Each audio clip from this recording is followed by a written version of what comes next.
Hi everyone, Grace Gedeon here, international life coach, addictions expert and relationship coach. Today we're talking about all things love and relationship, coming to you live from Sydney, Australia.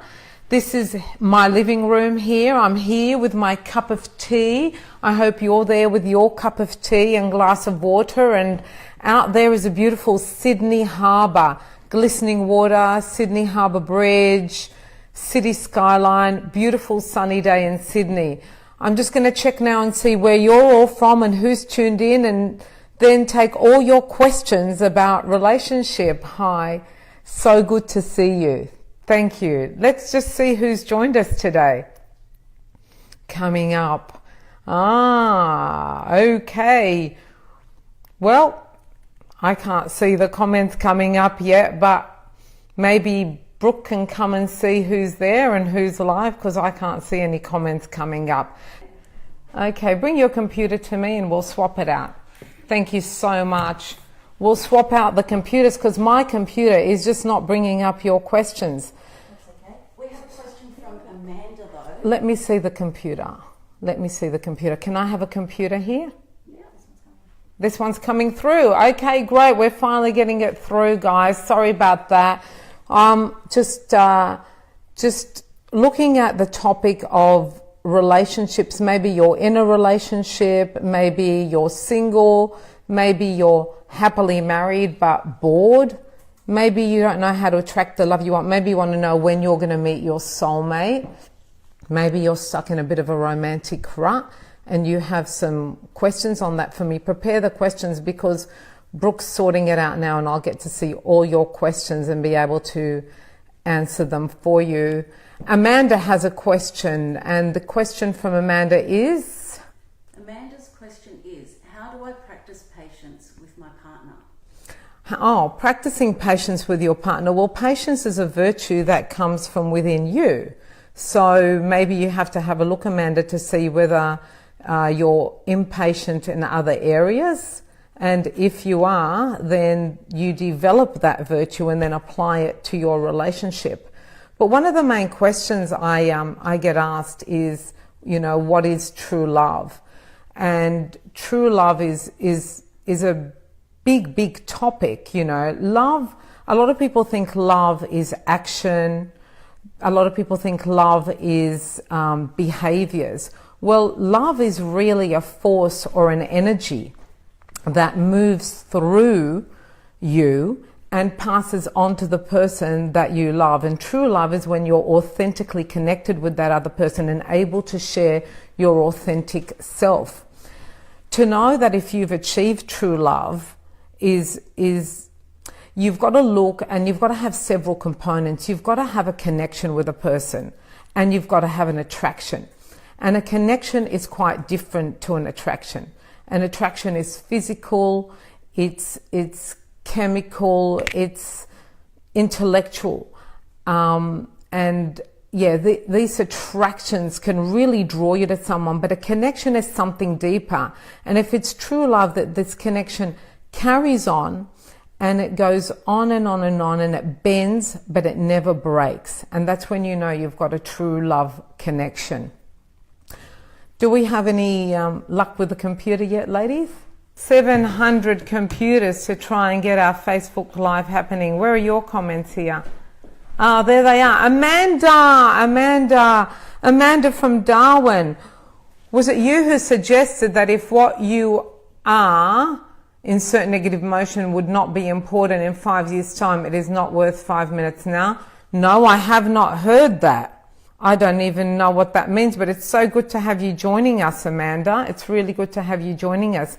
Diane has a question for me. Hi, Diane from Sydney. Lovely to have you, Diane. Good to see you. What is the best way to balance your own independence and relationship intimacy at the same time? That's an awesome question, Diane. It's very, very important to be in a relationship whereby you can hold on to yourself whilst giving yourself to another person. And I think it's really important to know that codependency is not love. So to enter into a relationship that involves real intimacy means that you've learned how to love yourself, to have boundaries, to have self-esteem. And once you've done that, then you're really truly available to have an intimate relationship with another person. Now, sometimes if we wait that long, we might be 50 and we'll never have kids. So what we do is we find someone who we have a connection and attraction with, and hopefully acceptance and mutual respect with. And if we can get that going, then it's really a question of working on yourself while they work on themselves, so that you use boundaries, self-esteem, authentic sharing to be you whilst you're with them, and you give them the opportunity to do the same back to you.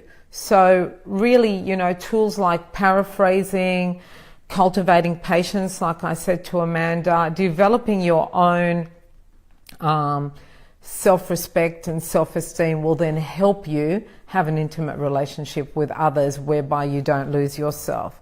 That's awesome. Hi Diane, good to see you. Good to have you on. So good to have you all with us, guys. Hi to my friends from India. Hello to the people from England and New York joining us. It's really good for me to do this Facebook live so that I get to know you and you get to know me, rather than we just do posting and engaging.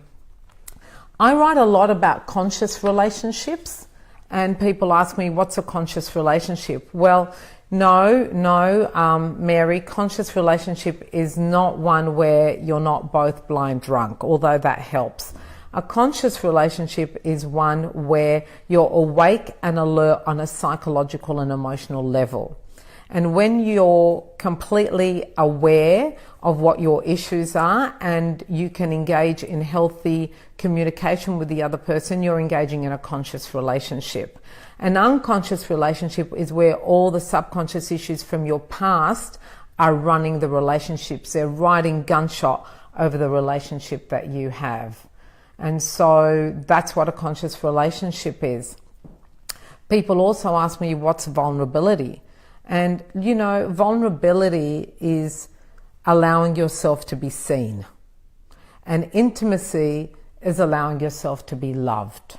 So vulnerability and intimacy are components of a conscious relationship. But the biggest component of a conscious relationship is mutual soul growth, where both of you grow together for the greater good of the relationship. Now, love, some people think that love is just all, roses and really sweet, wonderful stuff, but it's not. Love can be quite hard. We call that tough love.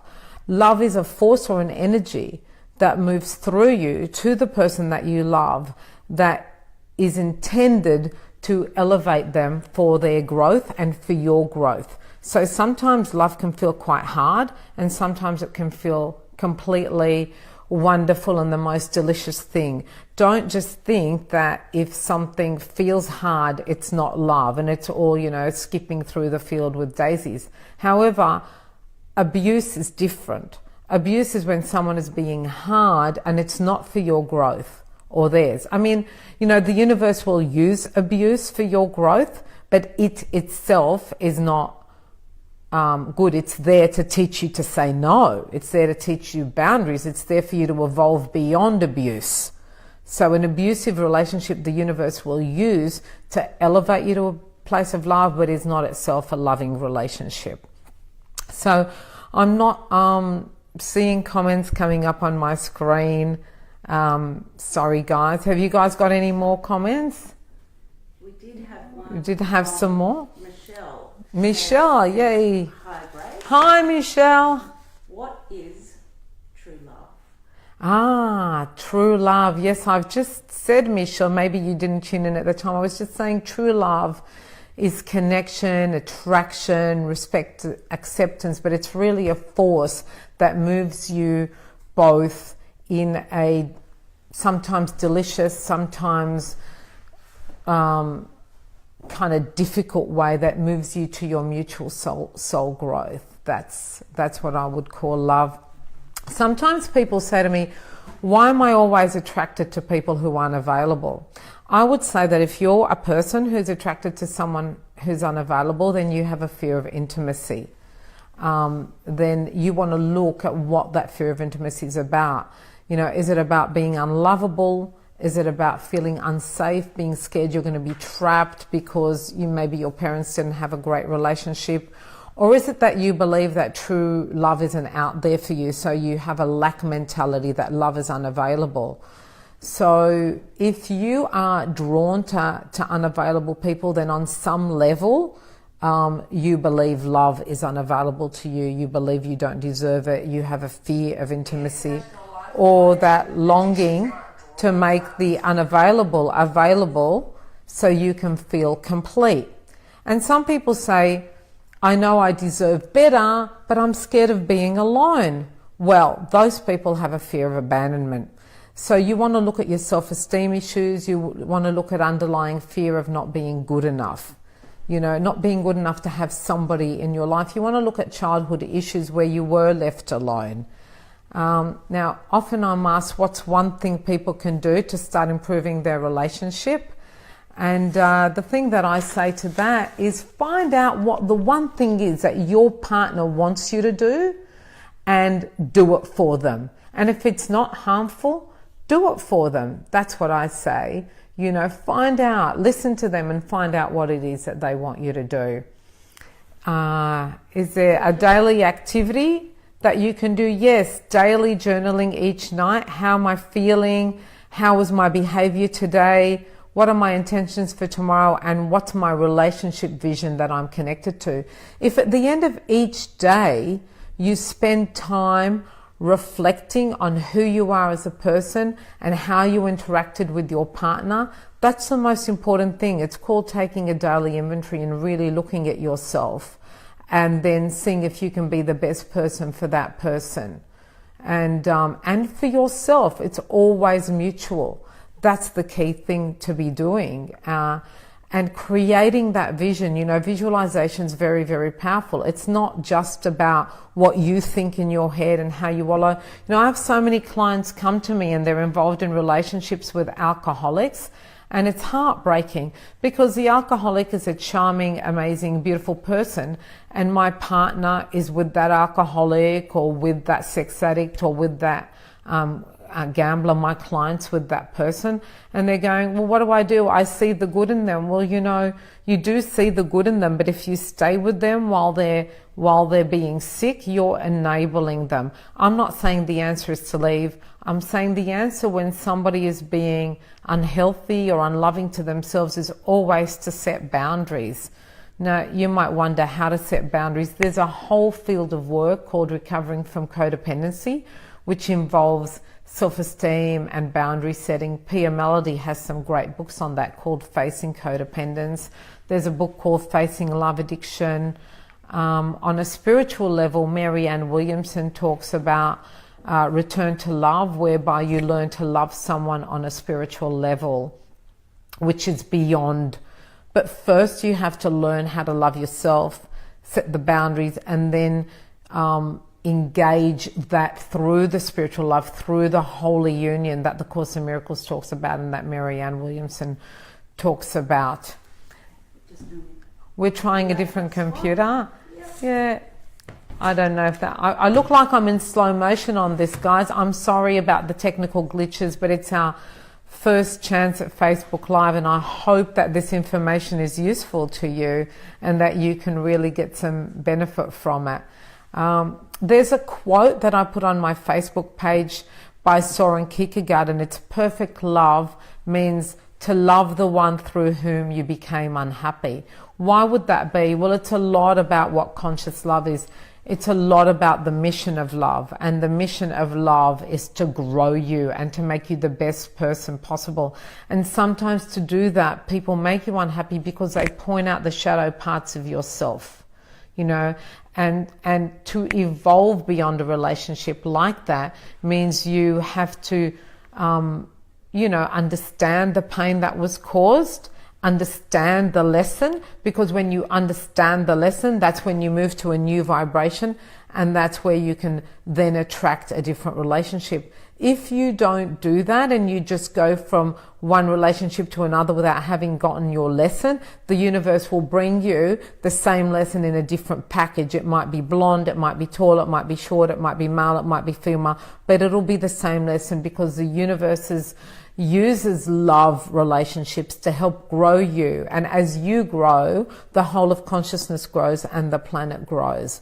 So guys, look, I hope you've enjoyed my little Facebook Live session today. Next time, hopefully we won't have any computer problems, but I'm going to ask you now to maybe keep a lookout for the next session, and I'm going to let you know also about the Mind, Body, Spirit Festival, which is on the 28th and the 29th of October, and I'll be speaking there on profound intimacy and also soul food.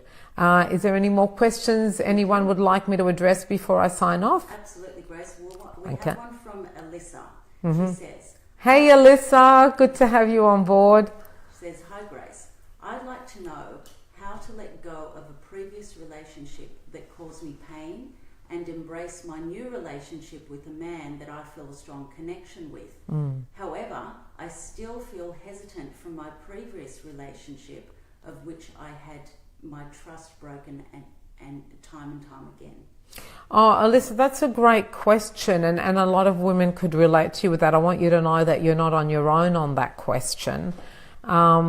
Look, it sounds like that previous relationship was very significant to you, and it was deeply profound for you, and you've given him your trust, and it's hard, you know, once you've given trust, to trust again, and it's also hard to stop ruminating over the past and letting the past influence who you are today. But it sounds to me like you've found somebody who is caring and trustworthy. So it's very important that you, again, love, as Kierkegaard says, love the one through whom you became unhappy, because if you hadn't gone through that with him, you might not have been able to attract this person into your life. And to be patient with yourself, because if it's recent, if the breakup is recent, give yourself time, especially if it's a significant relationship. Maybe you've had children with this person. So give yourself time. Don't recycle, don't wallow, just keep moving forward and be grateful that you've attracted a much more loving person. Don't project your past onto them. Again, that's an unconscious relationship. And continue your personal growth work, because as you do that, more will be healed. Any more questions, ladies? We do. We have one from Gabby Cohen. Hey Gabby, so glad that you're calling in. Hi Gabby. She said she's loving this session. Thank you. She's finding it very fascinating. And her question, do you think two people have to be very similar to have a great relationship? You know what? No, I don't, Gabby. I don't think they have to be very similar. I think we've heard a lot about how opposites attract. They don't have to be similar. They just have to be connected. You know, connection is vital to a relationship. And again, connection is something that you feel in your heart and in your soul. Your soul guides you to a connection. It sends you little messages that tells you this person's the right person for you. And if the person isn't the right person for you, your soul sends you messages, you know, through your intuition that you shouldn't be with that person. Don't ignore those messages if you have that connection. If they're very different, ask yourself, are there differences, the things you wish you had in you? Like if somebody, for example, is really arrogant and you're really timid, maybe that difference is very attractive to you because you want to learn confidence. You don't necessarily want to become arrogant, but you want to become confident, so you draw on that. Eventually, if they draw on your qualities and you draw on their qualities, then you two will evolve with each other, and that's mutual growth. I hope that really helps you, Gabby. Thank you for the question. And we have one more from Natalie. Hey, Natalie. She said, if love is such a powerful emotion, Yeah. how do people fall out of love?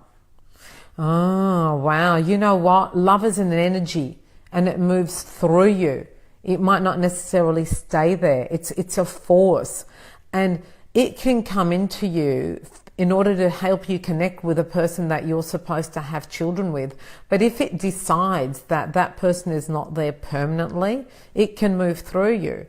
But also, and that's awful. That sounds really depressing for people who believe in love forever. But, you know, some people are totally meant to be together forever and some people aren't. But sometimes people fall out of love, not because the love has actually moved through them. It's still there, but they've put up barriers to intimacy. They've blocked the love. They've changed the story. You know, they've decided what they have is not enough. They've got bored. They've stopped seeing the good in the other person. So you want to be able to evaluate for yourself, you know, and really reflect and do some deep soul searching as to whether the person you're with is really, if you're really quiet, you do still love them. You're just angry at them and you've put up blocks because they haven't been everything you wanted them to be, or you've been a disappointment to them, or something's happened in your life to make you block the love. So check, are you blocking the love, or is it time to move on? Love is a force, it's an energy, it's there to heal and to grow you and to do it in delicious ways and sometimes hard ways. Thanks, Natalie. Hey, crew, any more? We do. We have one from Vicky, and she says, how do you maintain the love and romance with your partner to last forever or for a long time? Wow, it sounds like you love your partner, but you're kind of in a bit of a romantic rut because you're asking that question, and it seems to me you want to stay with this person, which is gorgeous and amazing, and I'm really, really happy for you. If you're in a rut, my question to you is, have you got distracted or abandoned each other with kids or jobs or grandkids or activities that are kind of like more kind of acquaintance-based activities that you could do with your girlfriends rather than something really special and unique with your partner, because it needs to be reinvigorated. Love is regenerative, but it needs to have you put your action in. So I would probably talk to my partner and create an opportunity, whether it's, you know, a weekend away or certain activities that involve conversation and really romantic things, and then keep doing that. Do not rest on your laurels just because you know you love each other, because it won't be as fulfilling as if you keep putting effort into it. It's like you just can't go to the gym in 1923 and say, I worked out, where's my buff body? Same with love. You've just got to keep putting effort into it, but effort that is energized, not laborious effort, because love is energizing. We have another one here, Grace, from Brooke. Yeah. I always lose myself in relationships and become codependent on my partner. I avoid new relationships because of this. How can I make sure I don't do it again the next time I meet someone? Okay, well, that's a great question. The fact that you're asking that question and that you understand what codependency is tells me you're halfway there. Okay, so you know what the issue is. You lose yourself, you abandon yourself, you're codependent. You know, they say when a codependent dies, somebody else's life flashes before their eyes. You know, that's a little bit of a codependency joke. So you don't want your life to be like that. You're already aware of that. So again, read literature on codependency and work on self-esteem and boundary setting.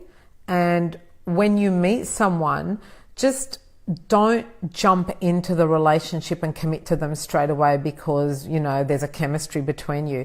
The reasons for a breakup are revealed in the first 3 dates. So take time to get to see what's happening in that situation, and if you've got any red flags coming up, then with those red flags, chat to somebody wise, take it to your life coach, take it to some wise friends, and listen to the warning signs. If you can have a conversation with the next person you meet and they are open to loving feedback, not criticism, and they give and take, then you're on the right path. But if they block you or they make excuses, then don't bother just because there's a chemical attraction. Okay. We have another one. Christy has just joined us. Hey, Christy. How are you, Christy? I keep trying to wrap up because I don't want to go on too long for you people, but there's more questions, so I'll stay on. More question. So Christy's question is, why do we fall in love with the wrong people and crave them when the people that genuinely care for us, we push them away? That sounds like a longing for the unavailable issue. That's sometimes there'll be something in our past where we really wanted something and we didn't get it, and we made a decision inside ourselves that we had to get it in order to be complete. So we do what's called a bit of a trauma repetition, whereby we keep going after the unavailable, trying to conquer it to make it available. And it makes us feel empowered. It's also a way that we get excitement. Sometimes we substitute intensity for intimacy. And if we have someone, we develop a fear of engulfment, we get scared. So if we can keep chasing, because the habit of chasing and we never catch, we can keep adrenaline going, we can keep intensity going, then that becomes really exciting for us. And to us, that's more of a drug than an available person. And sometimes available people aren't the people we're attracted to because we're not meant to be with them. We're meant to be with somebody who we currently experience as unavailable, but they're only probably unavailable because of our self-esteem levels. So sometimes if we empower ourselves and get more self-esteem, those people pay attention to us, so the unavailable becomes available. So there's a variety of reasons. Your job is to find out which one fits for you. Thanks, Christy. Thank you for joining us. And we've just had Amanda Harry T join us. Hey, Harry, so good. Harry T, love you, Harry, love your work. Looking forward to having you on my News for the Soul Breaking Through with Grace in a couple of weeks. So yeah, Harry T is an amazing medium psychic friend of mine. Thanks, Harry. Do you have a relationship question? You better make it simple now that everybody knows you're famous. And that's it. We also had a hello from Carolyn Flower. Oh, hey, Carolyn. Carolyn, so good to have you here from Canada. Thank you so much for joining us. Thank you so much. It's so good to get to know my Facebook community. We're now 1,300 people strong and continuing. Thank you for listening to all my podcasts, for liking my posts and my quotes, for joining me in all of these things. And remember, come and see me at the Mind, Body, Spirit Festival on the 28th and the 29th of October. Look at my Facebook page and you'll get the details. I'm speaking there on profound intimacy. I'm also speaking on soul food. Join me there. And if you want to get some of my newsletters, then subscribe via my website, gracegedeon.com, and you'll get newsletters and you get lots and lots of stuff. Thank you everyone for joining me. Have a beautiful day. Bye.